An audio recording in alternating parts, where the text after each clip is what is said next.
میټۍ زه ډېره شکریه ادا کوم ده ته دا در کوم چې د نن دومره وخلکو ته پیغام ورکړي چې هر کورنۍ روغه کړې ده که ثالثینو کړې ده و هغه ته نن د داسې داد ورکړي د یو تاریخ کښېښوئ زه د نورو ولس هم دا خواستې لکه څنګه چې ریم هغه وکړو د هغه خلکو ګرده باید دغه یې وکړي زه د صدام هغه د کورنۍ او د رؤف هغه د کورنۍ د خاندانو درمیان چې کومه مسله وه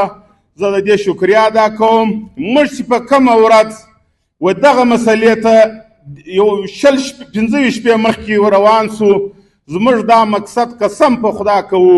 چې موږ به دغه روغه کوو موږ ته به خلکه دومره عزتونه راکوي زموږ صرف مقصد دا او دا زموږ کلی و د سردار احمد خان کلی و زما کلی و د ملک شاه جان د امیر جان هغه علاقه وه خیر شوي رښتې موږ چې ور ولاړ سو موږ دا کتل د دې کورو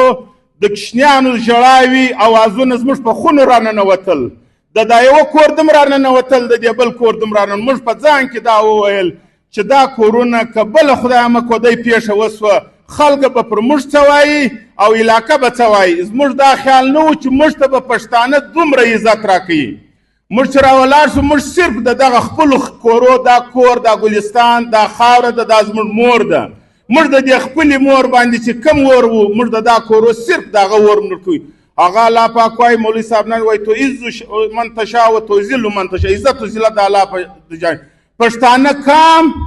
او د لر بر پښتنو بلوڅانو د بلوچستان خلکو موږ ته دومره عزت راکوي دومره مینه یې راکه چې زما په تصور کې قسم په خدا کوو چې ښه کار او پر ښه کار باندې مو خلکو ته زما دا خیال چې څوک ښه کار کوي خلک یې مخالفت کوي قسم ده که موږ سړی لیدلی دی چې چا یې مخالفت کوي موږ ته یې مینه او دغه کورو ته چې کم عزتونه میلاویږي زه ولاد د دې ګرد پښتانه کام د سوشل میډیا د الکترونیک میډیا ډېره شکریه ادا کوم دویمه خبره دا د عزیزانو مسایل په وطن کې پیښیږي خامخا را روان دي پیښه چې دا 80% مسلې ډېر بخښه دي د ثالثانو د وجې خرابې دي 80% مسلې ثالث خرابې کړي دي د ثالث یا سر نشي په خلاص یا پریک جوړ شي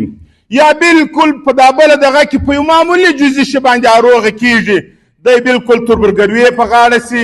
پریک کې جوړ شي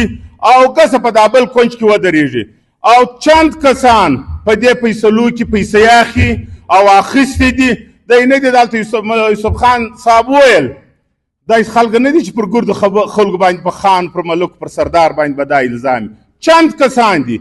په چند کسان په وجه د ګرد کوم رنګ بد دی نو موږ د دې خلکو ثالثینو څخه دا خواست کوو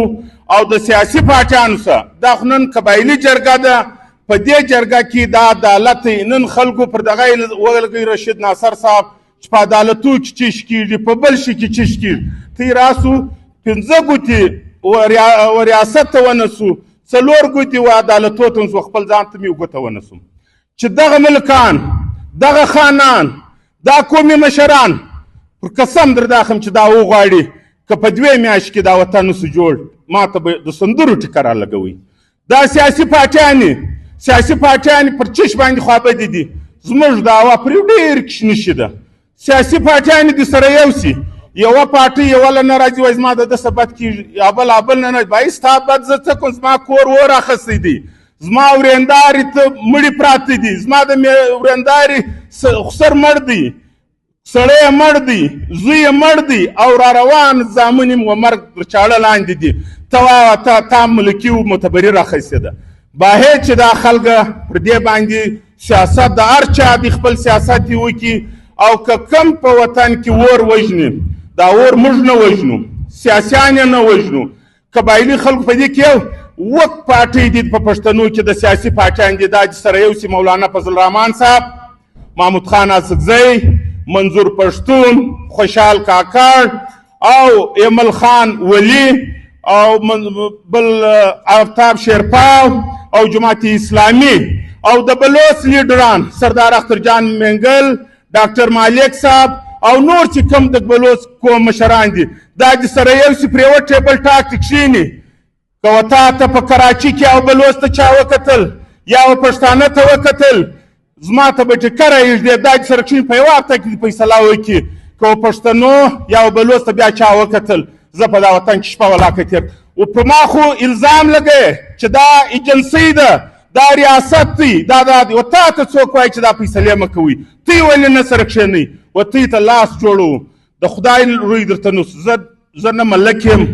نه خان یم زما پلار یو کلیوال سړی دی عطاالله ټیکهدار یې نوم دی د پای د خوا اول خلکو یو زه په دې روغه کې د دا دوو قبیلو د سردار احمد خان غبیزي او زما د ملګرو زه ډېره شکریه ادا کوم نور مې وخت نه اخلمه